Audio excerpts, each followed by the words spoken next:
Hey. Yes. Well, my name is Ned Kelly. This is my buddy, my pal, my mate, Robin Koerner. Definitely mate. I came all the way to Seattle to see you. And of course, That's a good idea. you came all the way from England to meet me. That's right. That's right. Oh, my secret is out. They always ask me, why did I come to America?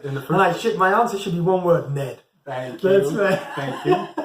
We've just been having a fun time discussing here in Robin's dining room for half hour, an hour, debating, arguing in an area in which we totally agree. Like on just about everything. Yeah. Just about everything we agree, and yet we managed to find things in which to disagree.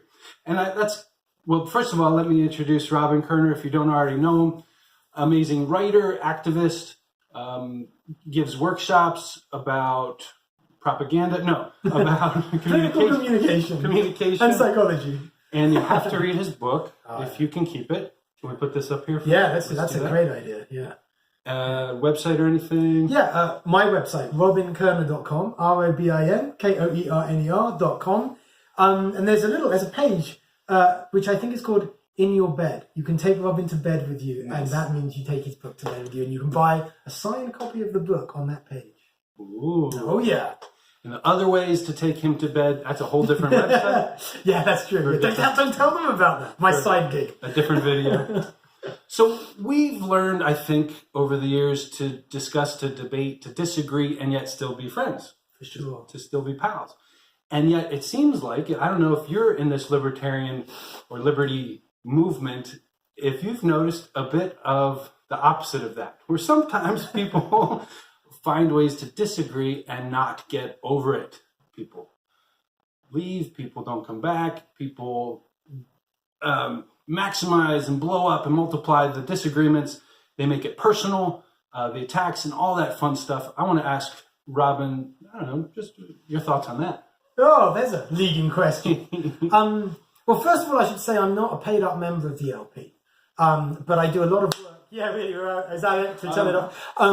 But I do a lot of work with and for the LP, and obviously I support the LP goals, which is most broadly to increase liberty in the United States. One might say reverse the loss of liberty, to be maybe slightly more specific. Hence, we are sitting here under the Constitution, both metaphorically and literally, which I have on my dining room wall. So I should say that, and I've started saying recently that, because I have been doing a lot of work with the LP. State conventions, it's that season. I've been doing quite a bit of training, candidate training, and I've got to tell you this, Ned. Was it yesterday or was it 2 days ago? God, what day is it? Monday. Today's Monday. So yesterday, I had the honor of giving a class on political communication and psychology, in which was sitting D. Frank Robinson, the founder, one of the two main founders of the Libertarian Party back in 1971. And so that was kind of cool. And you schooled him accordingly? Well, he actually said something really that was really tough. Well, first of all, he bought my book and had me sign it, so I got to put a thank you note for what he has done in the book, which was an honor. But one thing that was very satisfying for me was he did say that based on what he'd learned, he was going to rewrite a bunch of his work on. Let me get this right. I want to say ballot reform. Yes, ballot reform. So if I could contribute to his efforts in that respect, fantastic. Then the training was worthwhile. So that was an honor, and it was great to meet him. He's a lovely man. Thank you. Yeah, I want to say thank you as well. 1971, same year I was born, Libertarian Party born. All the good things happened that year. That's the year.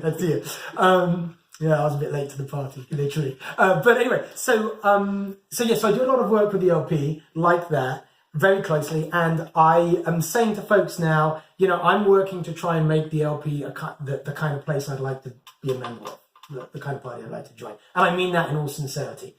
And actually, to your question, Ned, the issue you're pointing to here is a reason why I wouldn't be comfortable right now officially hoisting my colours on that mast. Too much infighting, too much disagreement. You know what? I'm very comfortable with conflict. I do not mind conflict at all. In fact, I credit my mother in bringing me up to be someone that doesn't avoid conflict. And, I'm in political activism, so I guess that's good. Sure. But no, it's not that. I think that, again, you pointed to it, there has been a normalization of unkindness in the party that I have been witness to both, that I've been witness to. And it's to an extent that, unkindness is everywhere, right? We're human. But that point is not about the presence of unkindness, which is everywhere. It's about the cultural normalization of it. And now that's a personal opinion. I completely understand other folks may disagree. I will say, to be absolutely clear, the majority of people in the LP are good, wonderful people. So much so that most of my friends are them, right? In America, anyway.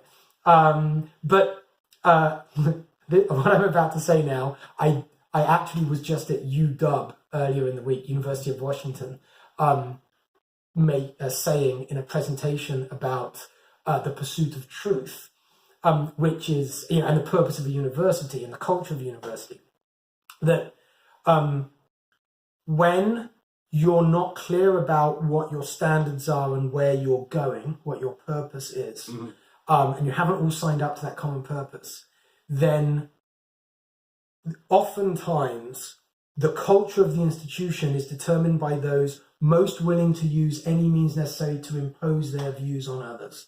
And I don't think that stops being true just because it's a libertarian party. And I think that, therefore, that where the majority of people are, let's say on the kindness-unkindness scale, is maybe not reflected in where the center of gravity of the culture is. So I think there are a lot of people who, I'm pretty sure about it, that often find themselves uncomfortable because the culture isn't as kind as they are. Can I say that? You sure can. Can I back up for 1 second and specify what we mean by unkindness and kindness? I'm thinking a lot online, obviously, Facebook. Yeah, it's too easy there. Ranting and when you're not face to face in person, really easy to see those unkindnesses, those personal attacks fly. Do you have other avenues? No, it comes down to that, and there's various versions of that. So one version of that is the making a disagreement with somebody's position or the way they act out a principle, an attack against integrity, intent, sincerity, things like that. But even that is understandable, right? Because we can only interpret each other's actions from where we sit, right? We're all kind of stuck with that. But so then on top of that, it's worsened by an easy willingness to actually use personally attacking, aggressive, offensive language aimed at the person or some attribute of the person, rather than whatever the particular thing is that you take issue with. And I just see a lot of language, a lot of ways of doing that my mother wouldn't have accepted from me when I was 5 years old. And yet it seems that it goes on often, in public, sometimes in private social media forums, for example, and it's allowed to stand. And what I would love to see... Good, because this is where I wanted to go. What's the remedy? What's the... Okay, I'm glad you asked. I think the remedy has to have many parts. I think a fundamental part to the cure is that we need people who are in positions of power or authority within the party who have made it clear that they will be introducing the vocabulary of kindness and unkindness, of decency and lack of decency, of unnecessary personalizing of things or otherwise, to call things out when they happen. And what I mean is when this happens, often the defense is made in terms of, anarchist versus minarchist, or radical versus pragmatist, or purist versus, whatever it is, right? So there's kind of like a bad behavior. You justify it by hiding behind a position or an approach or an interpretation of something philosophical, right? And it's like, and again, that might be a sincere hiding behind, but it doesn't actually justify it. And I'll tell you why. I am a principled liberty guy. I'm sure many people, like I'm sure you have, and many people in the party, I have taken a personal price at times to stand up for what I believe is right? That's what integrity is about.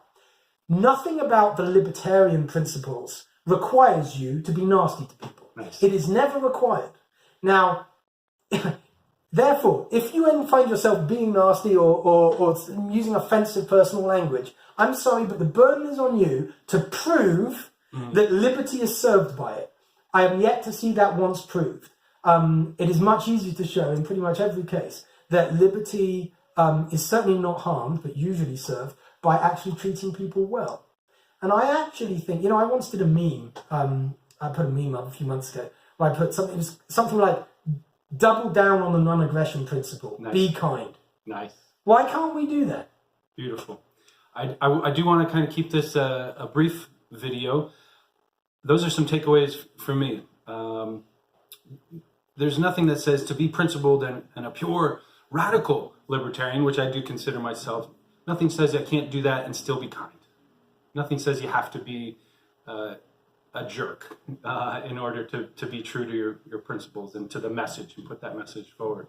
And you know what, to your point about being radical, I would never say to anybody you have to be quiet about your principles. And I think people maybe think I'm a pragmatist, or I always get asked to be the minarchist in debates against Adam Kokesh being the anarchist. And I'm like, I don't know where that comes from actually, right? So I just want to say, there is no contradiction between effective political messaging and principle and adherence to principle. In fact, the best messages are rooted in the substance of principle, right? They can be the most compelling. So I just want to put that on the record. I am all about the principle. And not only do you not need to be a jerk, you can intentionally make it a point to be kind. Yeah. Any other thoughts as we finish up? I think that's a beautiful place to leave it. I think you said it. Well, thank you, RobinKoerner.com, RobinKoerner.com. Yeah. And don't forget, if you can keep it. And you know what I will do? So the course that G. Frank Robinson was sitting in yesterday was an introduction to this, Weapons of Mass Persuasion, which is made, it's like 111 units right. of political communications training for libertarians specifically. It's online, and it includes live webinars with me. I think we should end with a hug again. I like that. All right, brother. I like your style, man. Thanks, man. Thanks for being here. It's good to see you. Peace.